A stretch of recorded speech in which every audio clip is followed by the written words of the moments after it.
other nonsense.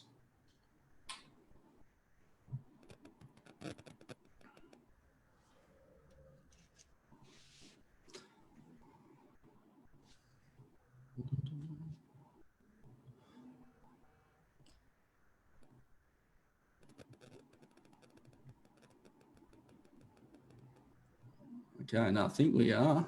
We are live. It looks We are like live. it's. There we go, mate. We're away. Welcome. Welcome, Facebook community, Facebook land, and of course in the marketing automation lab, and of course, absolute massive welcome to my new friend Jackson Millan. And he connected recently, Jackson, but mate, already looking like a fabulous partnership. Looking forward to working with you, mate, and sharing some value with your community. Absolutely. Now, of course, guys, if you're tuning in tonight, you will know that Jackson runs the Wealth Mentor community, financial planner, with a particular focus on helping business owners get unstuck, remove the money blockages, and making sure we're actually taking more out of our business than we're putting into it, which is my ultimately goal, isn't it? 100%. Yeah, look, I find there's too many business owners out there that are struggling. They tend to have this baggage when it comes to money, and it's holding them back. It normally comes from us going through this kind of street fighter mode where we're struggling to make ends meet, every dollar counts, we're compromising, we're sacrificing, and we tend to hold that habit for a very long time, and it ultimately holds us back in our business. It holds us back on our wealth journey, and ultimately it means that it takes us much longer to achieve financial freedom. So I'm hoping to unpack a bit of that with you tonight, mate, and share some value. Absolutely. No, I'm looking forward to it. Actually, I want to throw this out to you because I know you're aware of this, but I think a lot of business owners aren't, because we tend to get in our little silo when we do our thing and don't really get to put our heads up and look around. But most business owners in Australia, I think 55% or something of business owners in Australia. And this is not my stat. This is a stat that was actually tabled in Parliament at question time in Australia. I suspect we'll probably see similar statistics in the US and the UK and New Zealand and other places around the world, that most business owners, and again, take home less than $55,000 a year. Yeah. Okay? Now that's below the average wage. The average wage. And yet we account for so much of the employment in the Australian economy, and again in the US economy as well, that it seems to be there's this disconnect. And I have this theory, and I want to throw my theory at you and get your thoughts on this before we go on. And my theory is that we start businesses without enough resources to actually make them work in the first place. And that in many ways plays into this, most small businesses fail within the first 5 years. Correct. Now, whether we actually fail or whether we restructure our businesses or sell them or gracefully exit, whatever the reason, we don't set ourselves up with the right opportunity, the right, things for success from the get-go, which is why we find ourselves behind. What's your take on that? I agree with that, mate. And I think the without the necessary resources is two things.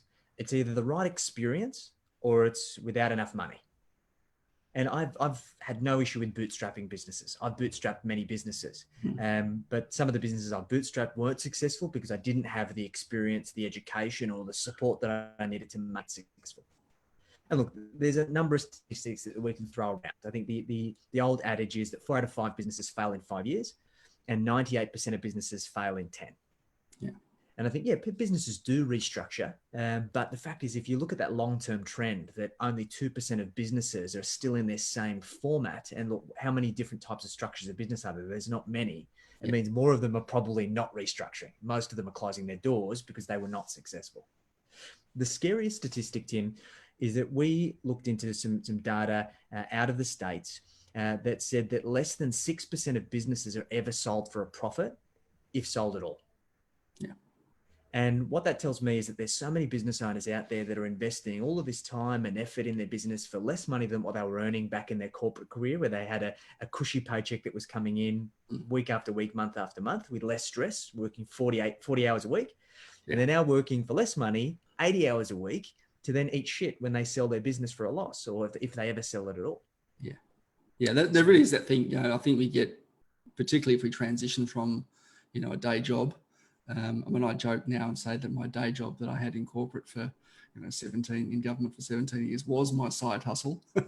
It was just taking me away from my true passion, which is business. But I think we do, because for so many people, coming into business, we are coming from, from a workplace, right? From a work environment. We've gone sick of the boss. I can do it better. And we transition. And the first 6 months of that is like, oh crap, what have we done, right? We suddenly need to learn, HR and IT and sales and marketing and everything else, as well as the thing we actually do for our customers. And that's just massively overwhelming transition for many people. But one of the other things you said there about the people don't get to sell their business is a really scary thing, right? Yes, we can close them down gracefully, and yes, we can transition them or whatever, but we're never really positioning ourselves for success again from the get-go, right? We're stuck in this work mentality, and we often find ourselves in a position where we're so used to 40 hours of work equals, I don't know, 50, 60, 80, 100, $150,000 a year worth of income.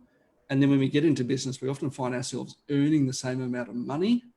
But then, of course, we've got all those business overheads as well that actually means we're making less. And this is really the catalyst for me, mate. And to give you and I guess the community a bit of background, I come from pretty humble beginnings. My parents were both extremely hard workers in the blue collar industry and were business owners. My mum was a hairdresser. She tried to have a number of businesses. All of them were not successful. She was a very, very good technician, won all of the awards under the sun as a hairdresser, but couldn't make a business successful. And my old man tried his hand at every bloody business that you could think of.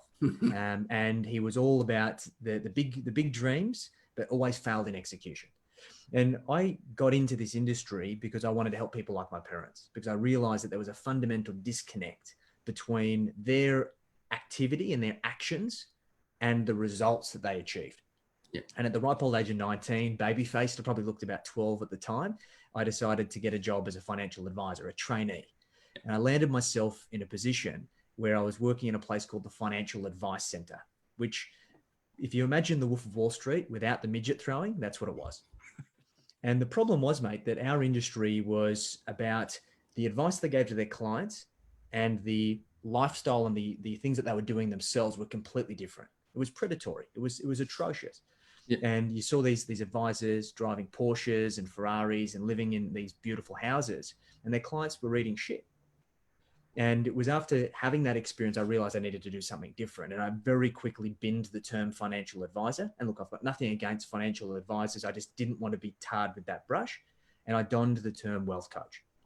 And what I tried to do is help business owners understand the fundamentals of money so that they can use their business as a vehicle to help them achieve financial freedom. Because the biggest problem, Tim, is that most business owners treat their business as if it's the destination.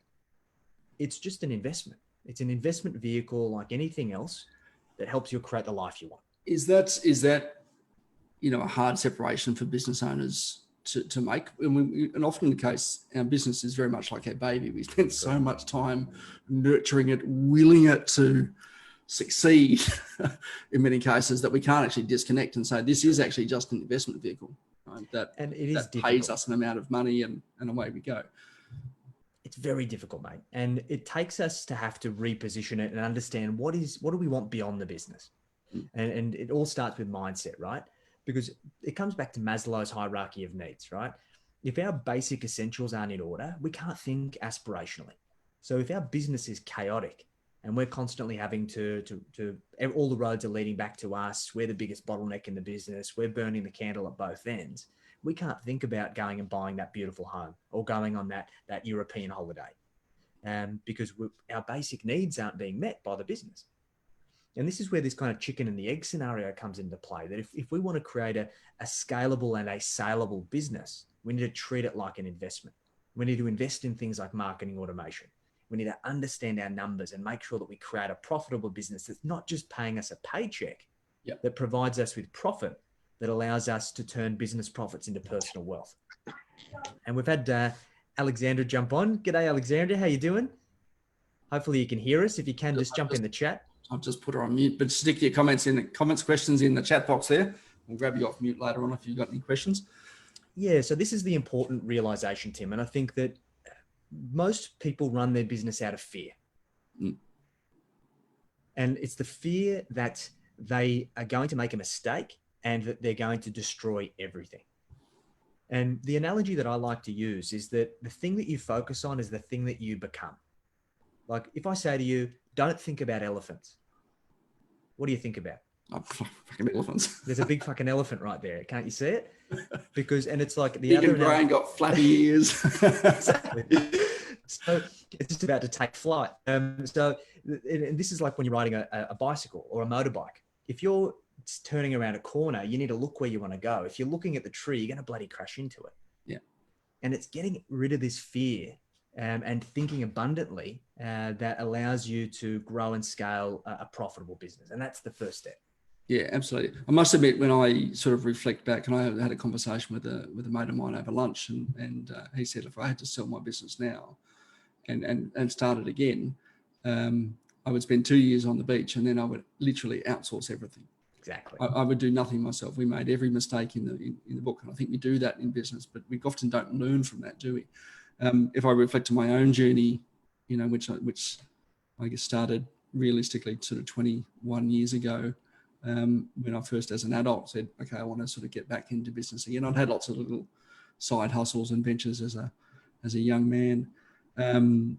I read Getting Started in Consulting, which is a book by Alan Weiss, who's a multi best-selling author and does massive consulting deals, right? He positions himself as this $1 million consultant. The only guy I've ever seen a PayPal button, buy now button on his website for a $750,000 product. I love that. Right? Yeah, just get the credit card out, away we go.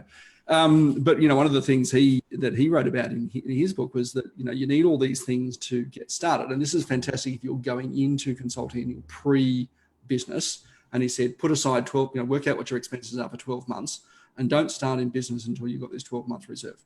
So you can pay yourself, the $6,000, $7,000, $10,000 salary or whatever that you'd been previously earning per month, but you effectively pay it out of this bank account that's paid for yourself.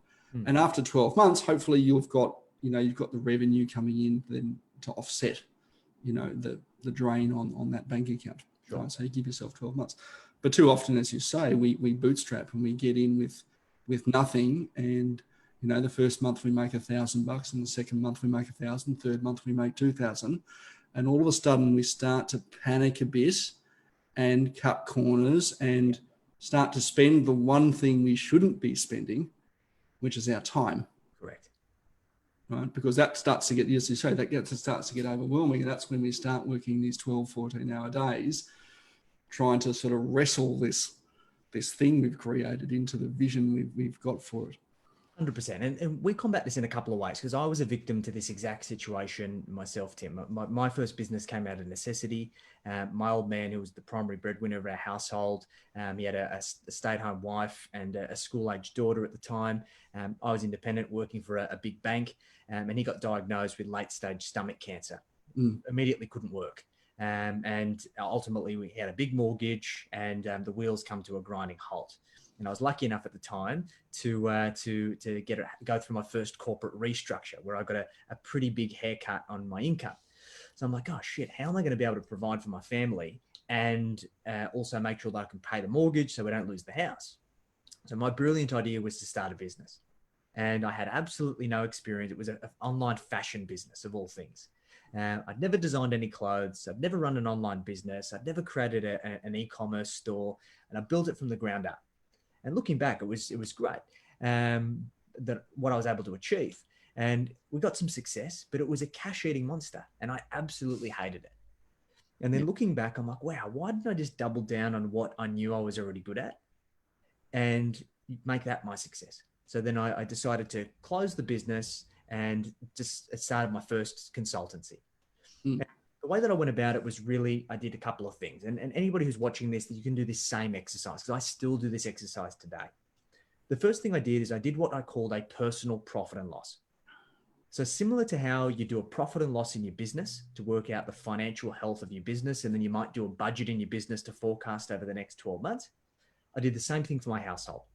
And I worked out, what do I need as a bare essential for me to live a comfortable lifestyle? Now, this wasn't kind of baked beans for dinner lifestyle. This was a lifestyle that allowed me to still live comfortably. Go out and get a coffee in the morning, go out on the weekend with my friends, do the things that I wanted to do. And what I then did is I said, okay, how much income do I need to have coming in to allow me to provide for that lifestyle? Let's say it's $5,000 a month. Cool. What I then did is I said, okay, that's my income target number one. That's my North Star for the business that I'm going to hit as quickly as I possibly can. I then saved that and created a version 2. I said, okay, 12 months time, what do I want my lifestyle to look like that allows me to reward myself for my hard work? So go on a nicer holiday, spend a bit more on myself, and also have enough surplus that allowed me to continue to build wealth.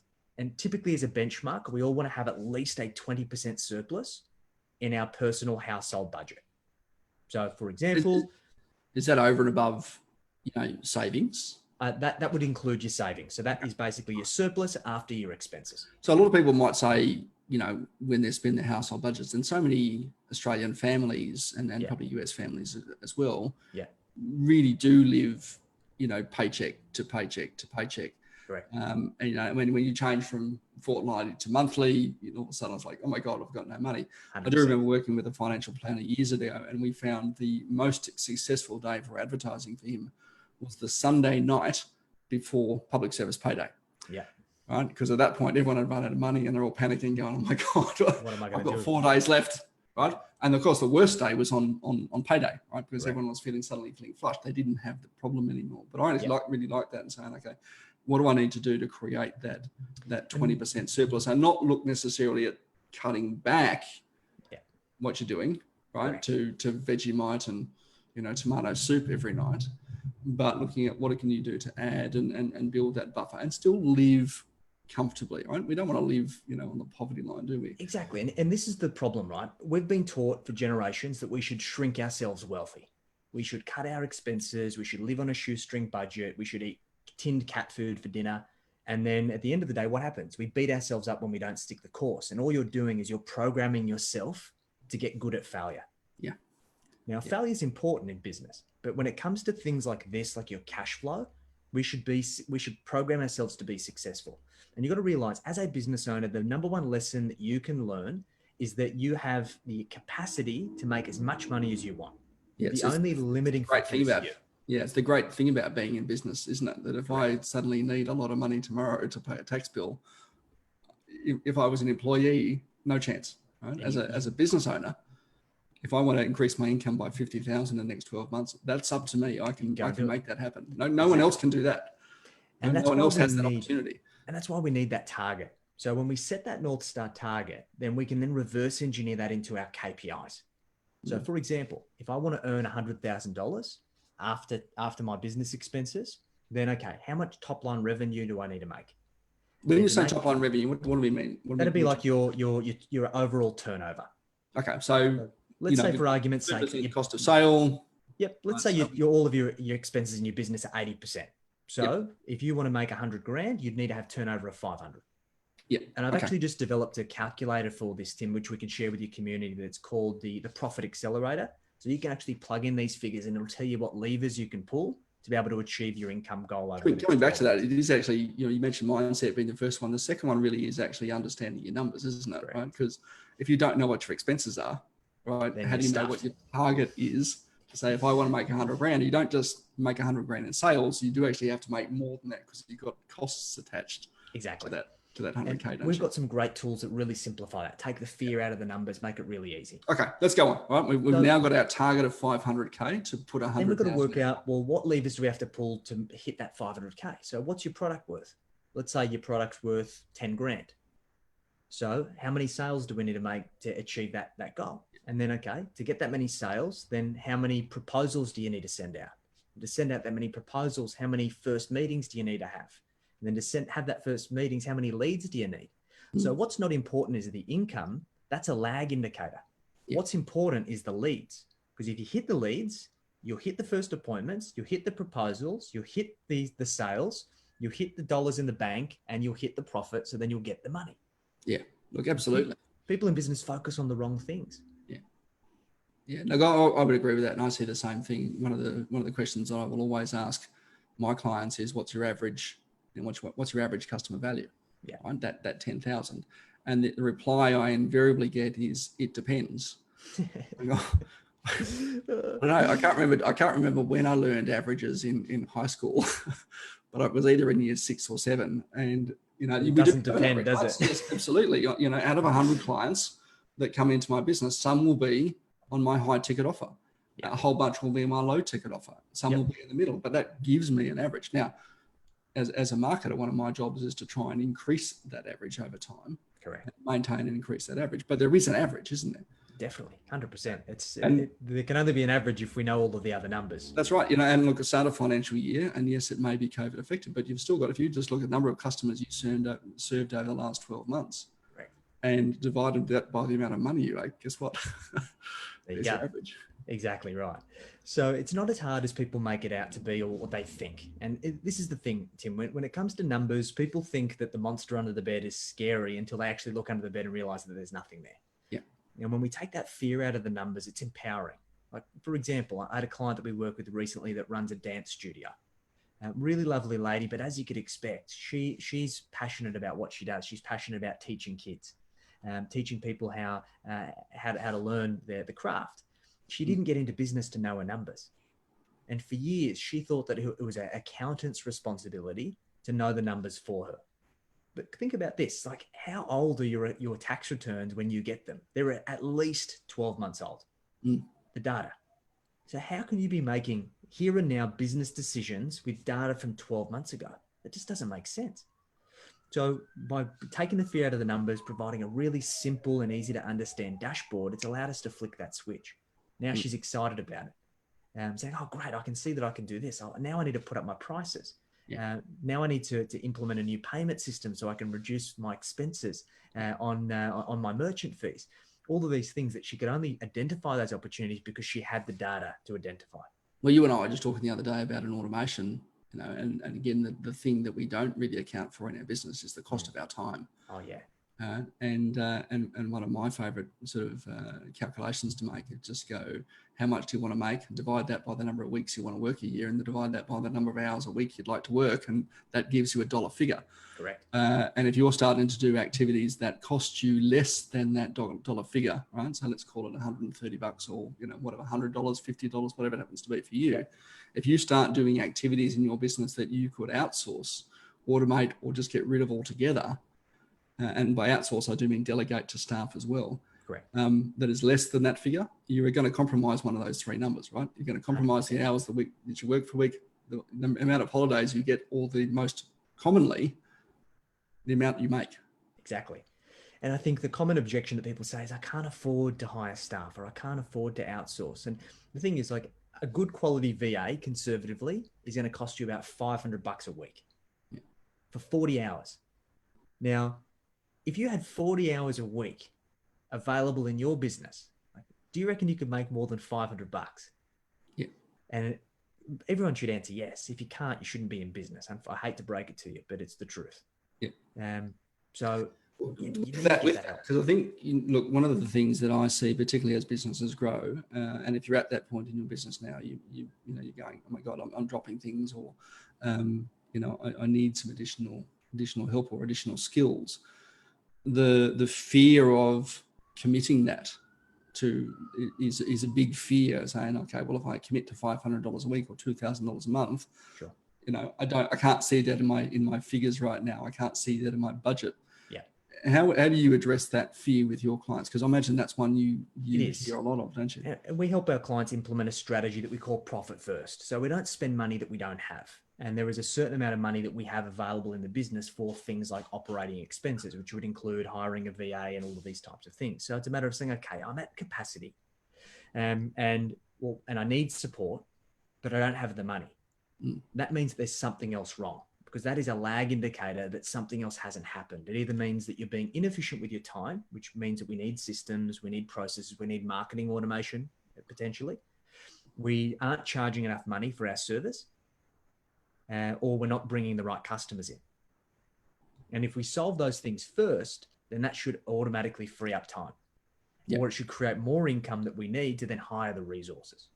Yeah, well, time is the one thing we can't create more of. We do get it does refresh next month. I get another 200 odd hours to go and spend, but we can't manufacture, more than 24 hours a day. I mean, often the joke is, I wish I could clone myself, right? we're not quite there yet, but there are ways we can do that, aren't there? Exactly. And my motto has always been, you stick to what you know and you outsource everything else. And I guess this is the mantra that we've used in our business and we use with our clients. And we've now got a team of 22. Let's just recap that. This methodology that you've done, you've trusted the process. Yeah. You've gone, my time is valuable, and you've grown a team of 22 staff in 3 years. Yeah. Right. So, you can get pretty exponential growth, can't you? But a lot of people kind of, again, they're coming from a place of fear, a place of scarcity, and not looking at that opportunity. Just want to come back to that Profit First. Now, Profit First, of course, is a book written by Michael Michalowicz. I hope I pronounced that correctly. Yep, perfect. Nailed it. That's something. Let's want to break that down a bit. What is the Profit First methodology? Just in simple terms. Yeah, let's talk about what it's not first and what most business owners do. So the biggest problem with businesses is that business owners treat their business like an ATM. And it's just a cash-eating monster that they just pull money out of willy-nilly when they need it. The best way to visualize this is that your business, typically most businesses, is a serving plate at Christmas dinner. Yep. So you're sitting down with your family and there's big, nice turkey that's sitting on this serving plate. A civil person would stand up and carve a piece off the turkey, put it onto their plate and go sit down and eat it. But what most business owners do is they dive onto the center of the table and they start smashing into this turkey whilst their family looks on in disgust. And that is because they don't have the right structure in place. They haven't been taught how. Now, what Profit First does is it allows us to keep the turkey on the serving plate, but we don't eat from that serving plate. We have our own individual plates in our business that each have a specific purpose. And each of those allows us to have the specific means for the certain things that are going to come out of your business, your operating expenses, your owner's pay, your tax and your profit, and making sure that we allocate enough to each of those buckets so we've always got money for everything. Now, the principle that we use when we implement Profit First is a principle that's called Parkinson's Law. And this is really important because where most business owners get stuck is that in their business, it has the most amount of cash flow that most people have ever seen in their lives. Like, think about it. Like, your average person, let's say the average wage in Australia is about 80 grand. That's about 5 grand a month, thereabouts, right? So a business, even if you get to 10 grand a month, you get to 20 grand a month, you get to 30 grand a month. That is a huge amount of cash flow. And the sheer amount of transactions going in and out, that's a lot of money to be accountable for. And Parkinson's Law is a principle, a behavioral principle that says that as a human being, we use the means that we have available. The more means, the more we use. A great analogy is the tube of toothpaste. Like, Tim, imagine the last tube of toothpaste that you bought, the fresh one. Like, you'd be a little bit liberal with it, right? You splash a little bit down the sink. You don't really care a whole lot. But what about when you get to the end of the tube of toothpaste? What do you do? Squeezing every last little bit out of it. You make that thing last for 2 weeks, right? And this is Parkinson's Law. So the serving plate with the turkey on it is the full tube of toothpaste. But by implementing this bucket strategy, we treat your business like it's at the end of the toothpaste. We are limiting the means, so it curbs the behavior. And it allows you to just run a better business. Okay, so we're effectively saying here in practical context that if I've got a $500 budget for my VA, I don't suddenly go and spend $1,000 just because there's cash at bank. We Correct. Go, that's my limited budget. And I think that is that shift, isn't it? Because so many business owners operate their cash flow from their bank account, not from their P&L or from these buckets. Exactly. We want to use this bank balance accounting, and the aim is that the way that we need to do that is if we've just got one bank account, or even worse, if we're using a credit card, we see the money there, and we go, oh, great, we're going to spend it, and then all of a sudden you get a supplier that sends you an invoice. Oh shit. The ATO, your BAS is due. Oh shit. You submit your tax returns. And you go to your accountant, oh, you need to minimize my income. I don't have the money to pay for the tax. Oh, shit. So we end up having all of these oh, shit moments. Whereas if we've set up these buckets and we've got everything with cash in its rightful place, you look at the bucket, you know what you use that bucket for. So the money's there so you can spend it. And the big thing is, this is powerful stuff, guys. Like, we had a business that a client that came to us over 12 months ago, was running a joinery business. quite successful, 7-figure business, but it was an absolute cash eating monster. He was burning through cash flow at a rate of about 30 grand a month. He got himself maxed out all of his overdrafts, had redrawn against his mortgage. He was probably about 600 grand in the hole. And over the course of 12 months, we were able to implement Profit First, set this strategy up in the business, and he's now got back to 7 figures, but at 27% profit. And 27%, it may not seem like much, but 27% is a pretty good kind of profit for a product-based business where you've got a lot of, material cost. Exactly. And he's paying himself a wage on top of that. So he takes home 80K plus the 270 grand year profit that he's got from his business. Yeah. So the profit is actually separate from owner's wages, isn't it? Correct. Exactly right. Because essentially, when we talk pricing strategy with clients, I often see, clients haven't really accounted for the cost of growth. So they've got the cost of delivery as a cost, right? I know, let's go to a joinery thing. I know all my raw materials for my kitchen cost $5,000. I know there's $5,000 of my labor in there. So I'll charge my customer $10,000. Yeah. Right. And then of course, as the business grows, you get someone else in to help you, and that $5,000 goes to them. And all of a sudden, there's no margin. We've got 2 extra costs, don't we? One of those costs is now we've got a bit of management. Correct. Which we haven't accounted for in our $10,000 price. And we haven't accounted for the fact that we were previously taking the $5,000 and going, yeah, we're doing really well, but we haven't really accounted for the fact that there is that profit and there is that owner's wage that we have to account in that pricing strategy to kind of consider as well, right? Now, obviously pricing strategy does sort of take into consideration what we can actually sell this kitchen for as well. But there are other factors, but that's that at a very basic level. And that's, I think, why people grow their business and suddenly find themselves being with less and less and less income. And here's the problem, mate. I think one of the biggest problems is that a business will never outgrow its leader, right? And one of the biggest issues because of those self-limiting beliefs is that most people haven't put up their prices in a really long time and they're not charging what they're worth. And by going through the personal planning process, understand what you're working towards and how much you need to achieve it, reverse engineering that back into the business to set a profit target, then working through all the levers in the business that you can pull to achieve that outcome. More often than not, changing the price is the easiest lever to pull. And further to that, most people will say, well, if I increase my price, my clients aren't going to pay. Well, with the right positioning, yes, they will. And with your help, Tim, you going through the whole marketing automation and actually taking these prospects through a journey to see that you're not just another number, that you're actually delivering exceptional value. People will pay for value.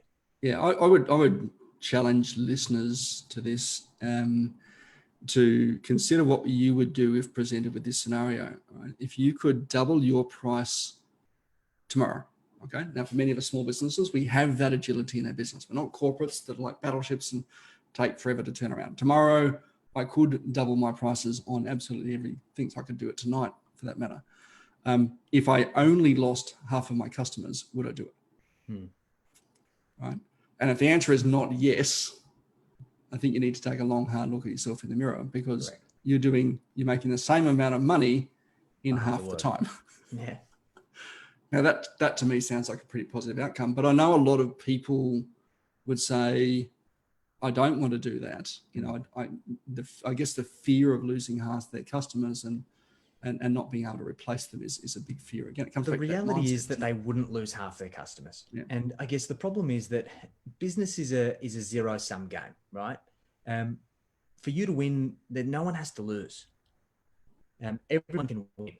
And the idea is that if you can achieve your goals, you're going to run a better business. And if you run a better business, you're going to deliver more value to your clients. If you deliver more value to the clients, they're going to deliver more value to their clients and the people that they deal with and their aspects of their life. And it all starts with you. And it comes down to knowing those numbers, because once again, you don't know whether you can increase your price by 100% unless you understand your numbers. And this is a lot of the work that we do with our clients, is to help them understand how do we reposition that business as a vehicle that allows us to connect with both profit and purpose. Yeah. One of the things I really like about the Profit First methodology is that you do feed yourself first, right? You pay yourself first out of that bucket of money that you've got, don't you? You say. Correct. And again, coming back to what do I need to kind of live not a scant lifestyle, but and not a lavish one either, but a comfortable lifestyle. Pay myself first. Whatever's left over, I then spend on whatever I need to do to kind of operate my business. And if the money's not in that leftover, you don't want to compromise yourself, because I think if you start to do that, you do start to get, it's called a commission breath for a reason, because you do start to get a bit desperate, and people can see that in how you conduct your business, how you come across in your marketing and your sales. But if you're coming from a place of safety and security, we're taking Maslow's hierarchy of needs here. I've got to feel safe and secure first, and then I can serve other people. Correct. I've got another saying I use quite often. I can't let people sort of continue drawing from my well unless my well is full. Yeah, exactly. And this comes down to a principle that I wrote about in my book that's called the marshmallow experiment. Now, have you heard of the marshmallow experiment, Tim? I haven't, but I'm curious. Okay. So there was a study that was done by Stanford University in the 70s. And what they were trying to work out was the behavior around deferring gratification. Out of the population, how many people could actually defer gratification naturally, intuitively? So they took 4 and 5-year-old kids and they put them into a room. And a facilitator came in and said, "Hey, Tim, sit down here. We're going to give you a marshmallow. But you need to sit here and I'm going to leave the room. And if I come back and you haven't eaten the marshmallow, I'm going to give you a second marshmallow." They didn't tell them how long. And they left the room and it was meant to be for 15 minutes. These kids had no stimulation. The only thing they had was the marshmallow. So some kids would eat it straight away as soon as the facilitator left the room. Some would be 5 minutes. Some would be 10 minutes. Some would be 14 minutes and 52 seconds. Yeah. But what they were able to work out is 2 out of 3 kids ate the marshmallow before the facilitator came back to the room, and only 1 out of 3 kids had the ability to defer gratification, visualize the end goal, and not eat the marshmallow. So what that tells us is that 2 out of 3, including myself, cannot defer gratification. I would have eaten the marshmallow a long time ago. I would have eaten it before he finished talking. But here's the thing. If you're not rewarding yourself for your hard work, where in your business are you eating the marshmallows? Because they're coming from somewhere. Oh, that's a value bomb. That's a value bomb right there, isn't it? You are actually, you do cannibalize that business opportunity to actually grow. And again, you keep hitting that glass ceiling as a result. Exactly. Now, you've talked about, this is the marketing automation lab here, and you have talked about how you marketing automation quite a bit. How do you use it in your business, and where do you see kind of the opportunities for other businesses, and when? I guess the third question there is, at what point do you go, this is something that I should start to look at doing? Look, it's so important, mate. We've been doing it for a really long time, and it took me. I was probably very late to the party. I'm like, stuff it. We'll do it all manually, and we'll just deal with it. But what I realized is the marketing space is so saturated, and as consumers, we're all bombarded with marketing each and every single day, and we've become blind to it. So I don't know the statistics exactly, but last look, I think it was between 12 and 18 interactions that a prospect has to have with your content, material, and brand for them to know, like, and trust you enough to do business. Yeah, like I've seen a study that says that you get around 30,000 messages a day, marketing messages. Crazy. And a lot of them are subliminal. Just looking at you on screen right here, I can see, there's a Harry Potter next to a Stephen King, next to a bunch of other things. You've got your skulls and your little dolls and all sorts of stuff. That looks like a little Jedi up the back there. That's it. Right? Now we're taking all these marketing messages subconsciously and not really realizing it. And we don't, that 12 to 18 really is as a result of saying, I need enough impressions in a short enough space of time to get cut through all of that other noise. Exactly. And I guess the problem that many of us have, particularly once we get into marketing, is that we are hunters, and we need to be farmers.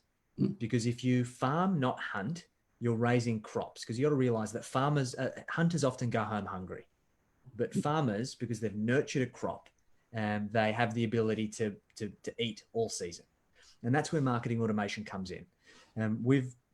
I think the most important thing that businesses need to have is that they need to have a green, a yellow, and a red offer.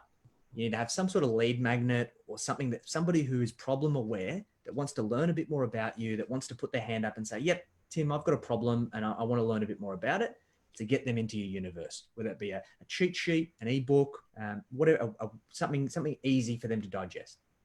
You need to have a yellow offer, indoctrinate them, something like a webinar, something like a Facebook group, something where they can get into your universe and invest a little bit more time to be able to get to know you and your why, what you're all about. I like those too, because your lead magnet's just a really quick exchange. Some value in exchange for an email space in your inbox. All right? That webinar is really, you need to commit. And I know you guys on the call tonight, you're watching this or watching the replay, you are spending a little bit of time to learn more about what it is that we do. Exactly. And then we've got our red offer, which is to book a consultation, get on a phone call, have a discovery meeting, whatever it is that you call it in your universe. And you've got to realize that not everyone's ready to progress to those at any point in time. Like they might have been doing something and the kids started crying, so they had to go to the next room. Something's happened, right? So unless you've got the right marketing automation to get them from the into the green first, and then from the green to the yellow, and then from the yellow to the red, you're missing a lot of opportunity in your business. Now, you're only trying to grab those people at the top of the funnel that says, I've got a clear and present need for whatever you solve right now over all the other problems that I could possibly fix. And here's the thing: if you're in a service business, you can scale from 0 to 100K without having all of these sexy things. All you need is a proven offer at a good price point, and you just need to know the basics of marketing. And then once you're at that level, then it's a matter of optimizing. How do you capture the opportunities that you're burning because you're not doing the follow-up and you're not nurturing them to then get them to that next level?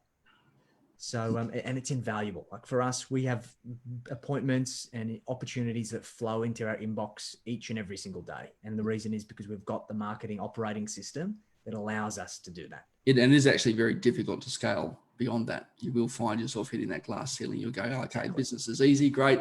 I've got to this point, people get what I do. And then you suddenly go, oh, that proposal I should have followed up 2 weeks ago is now a bit long on the tooth. Or I had that inquiry that I haven't responded to. Okay. And guess what? Of course, that person's gone somewhere else to solve their problem. Exactly. And you do need that systemization to kind of remember what's going on. Just before COVID, I was actually at delivering a keynote to a conference in Sydney. One of the questions that I asked, I think there were around 200 odd participants. One of the questions I asked and challenges I set to people, I said, you raise your hand if you know 10 people. And of course, as you would imagine, we had 200 hands go up. And I said, well, now leave your hand up if you know those 10 people's birthdays. Right? And a good 3/4 of the room have gone very sheepishly in some cases, have put their hand down. And then I said, okay, well, now if you also know their favorite color that they like to wear, something that you see these people wearing all the time, you know their birthday. Clearly you go to their birthday fairly regularly. Sure. What's their favorite color? And all but one person dropped their hand. Right? Now we know that the more information we collect about our clients, the more likely they are to build a relationship with them to the point where they want to buy from us. Correct. Right? But this is where we do need these systems to kind of manage the wealth of information that's coming at us, and know when to, I guess, propose that that opportunity to them. Exactly. 100%. I couldn't agree more. And it's about knowing when to ask, right? Because I think one of the biggest problems that people have when it comes to marketing, and particularly when it comes to automation, is they don't ask the question. You don't ask, you don't get. Yeah. So I think there's so many people out there that have maybe built a database in their business and they're so afraid to send that next email because people are going to unsubscribe. That's a good thing. If people unsubscribe, that's fantastic. That's just a whole heap of people that weren't right for you. Yeah, they never they were never your client in the first place. Exactly right. So what's one automation in your business that you think Aureus Financial couldn't live without? Right, it was a real game changer for you guys. The big thing for us is every 21 days we send out what's called a 9-word email. So it was created by our good friend Dean Jackson, a very successful marketer from the United States, the inventor of the landing page. And basically all it asks is, hey, Tim, are you still looking to get help to achieve X, Y, Z? Yeah. And it fills our pipeline with opportunities each and every single month. Yeah. Because if you don't ask, you don't get. Yeah, there we go. It is. And we do. I do joke and say, look, it's like trying to hint and suggest and, that your kids clean up their bedroom. Yeah, they're never going to get the point, are they? Right? It just doesn't happen unless we ask. Exactly. Right, that's been really awesome. How can we find out more about you? And I know you've got a whole bunch of things that you do with your clients, but Yeah. Someone watching this who wants to find out more, maybe jump on a chat with you or check out Please. some resources you've got. Where's the best place to start? Yeah, so we've got what we call a partner gift page. So we're happy to share a lot of our intellectual property with your community, mate. You've been very generous with us, so we're happy to return the favor. So we've created a 5-part mini course. It's about creating killer cash flow in your business. So if you want to learn more about Profit First, how to get cashed up in your business, how to pay yourself what you're worth.